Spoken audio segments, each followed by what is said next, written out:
فرمایا من سالا والدیہ ففی سبیل اللہ، اے میرے صحابہ جنہوں نے اپنے والدین کی خدمت کی، والدین کو کھلانے کے لیے کمایا، جد و جہد کی، والدین کی حفاظت کی، پیار سے بولے، والدین کی خیر خواہی کی، تگ و دو کے ساتھ کما کر ماں باپ کو کھلایا، فرمایا وہ اللہ کی راہ میں ہے۔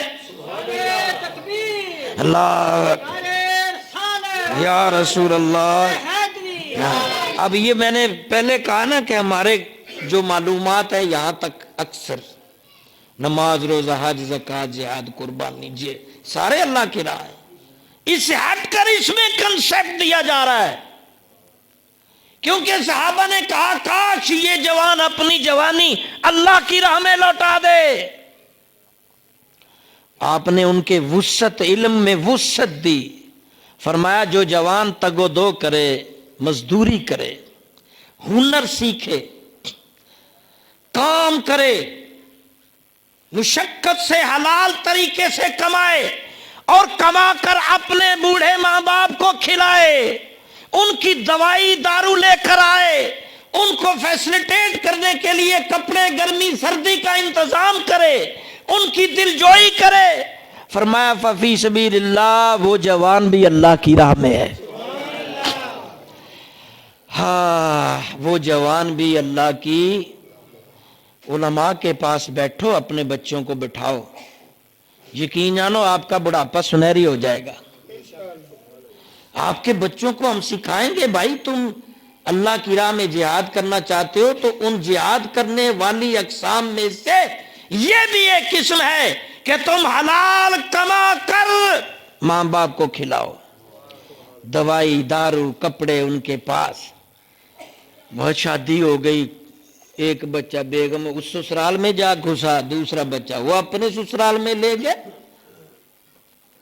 کتنی مائیں شام کو میرے پاس آتی ہیں، میں تو دکھ سن سن کے بہت دکھی ہوں، کتنی مائیں کتنے باپ آتے ہیں جی وہ بچہ بیگم کے ساتھ ہی گیا، کوئی ملتان سے لے کر آئے تو ملتان چلی گئی لے کے، لاہور میں ماں باپ ترس رہا ہے چہرے کو دیکھ۔ مجھے اب بھی یاد ہے بہت سی بوڑھی اور بوڑھے پچھلے دنوں میں ماں باپ دونوں میاں بیوی روز آتے روتے، ہمارا ایک ہی بچہ تھا وہ ملتان سسرال لے گئے، پڑھنے کو بتائیں، کوئی دعا کریں، ہم دیکھنا بس، ہم نے ان کو بچے کو دیکھنا ہے، پوترا مارا، ہم کدھر جائیں، دیواریں کاٹتی ہیں۔ اپنا بچپن بھول گئے تھے، جب باپ سے کہتا نا یہ ابا کیا ہے جو دیوار پہ کوا بیٹھا ہوا تھا نا، ابا نے کہا بیٹا کوا، پھر پوچھا ابا یہ کیا کوا، 100 دفعہ پوچھا بچے نے، بیٹے نے 100 دفعہ باپ نے کہا، اور جب کبھی بوڑھے ہو گئے، اب جب بوڑھے ہو گئے تو ایک دفعہ بیٹا، یہ بچہ اور بوڑھا ایک جیسا ہوتا ہے، وَمَن نُعَمِّرْهُ نُنَكِّسْ فِي الْخَلْقِ فَلَا يَعْقِلُونَ، جس کو لمبی عمر دیتے ہیں وہ بچوں جیسے کر دیتے ہیں۔ اللہ کہہ رہا ہے سورہ یاسین میں، بوڑھا بچہ ہوتا ہے، بچوں کی حرکتیں ہوتی ہیں۔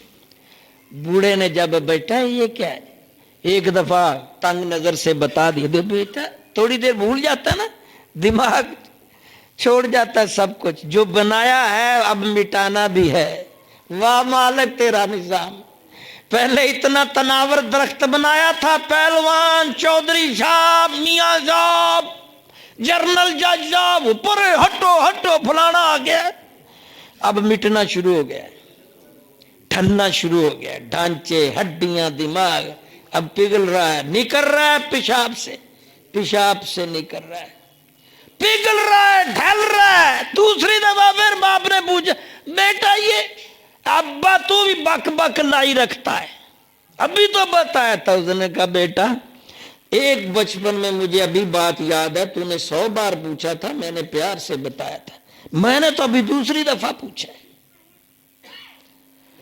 اللہ فرمایا جو بوڑھے والدین کے لیے تگ و دو کرے کہ ان کو کھلائے، ان کی دوائی، فرمایا وہ جائے۔ دوسری بات فرمائی من سال علی آلہ ففی سبیل اللہ، دوسرا فرمایا جو اپنے اہل و عیال کے لیے، اپنے بیوی بچوں کے لیے حلال روزی کمائے، جد و جہد کرے، مزدوری کرے تاکہ میں انہیں کھلاؤں، وہ بھی اللہ کی راہ میں ہے، حلال کمائے، مستری صاحب بنے، مزدور بنے، ریڑی لگائے، چاول لگائے، آواز لگا کے چیزیں بیچے، ہنر سیکھ کے کرے، نوکری کر کے کرے، یہ سارا کچھ اس لیے کر رہا ہے کہ وہ اپنے بیوی بچوں کو کھلائے پلائے، یہ اللہ کا حکم ہے۔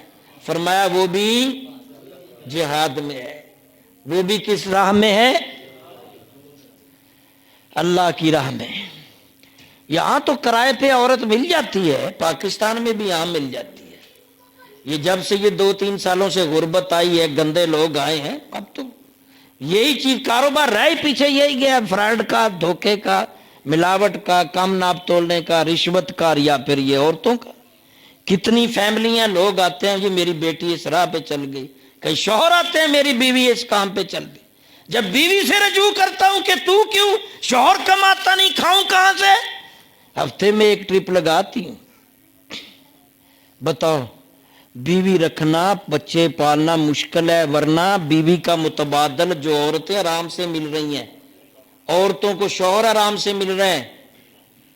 یہ عبادت ہے کہ اپنے ماں باپ کو اولڈ ہوم نہ چھوڑو، سنبھالو، اپنے بیوی بچوں کو پالو، اسی تک محدود رہو، حرام کے کام نہ کرو۔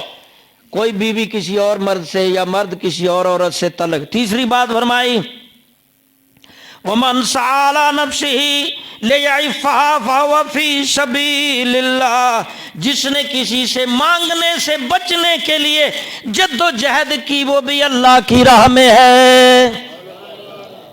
مانگنے سے بچنے کے لیے یہاں ملک ہی مانگی جا رہا ہے، نیچے تک مانگنے شروع ہو گئے۔ کچھ اپنے اندر غیرت پیدا کرو، مانگنا عیب ہے، بھاویں قرض ہے تو بھاویں مدد ہے، مانگنا عیب ہے۔